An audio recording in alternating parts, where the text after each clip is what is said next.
Welcome to another video. In this video, we will look at how to create a whitelist. As you can see, I have 5 tags all labelled. These tags are not on the whitelist at the minute, also known as undefined tags. So all 5 of these will make the LED flash red. To add cards to the whitelist, you need to go to the RFID section in the Pepper C1 web interface and go into the No New IDs tab. To add a card to the list, you need to put the card over the reader, select search and then add, and this will add the card to the whitelist. I will do this with all 5 cards.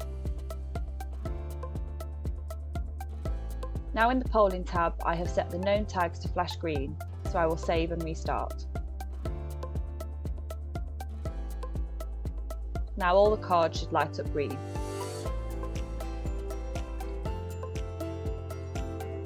As you can see, the cards are now set to the whitelist and working.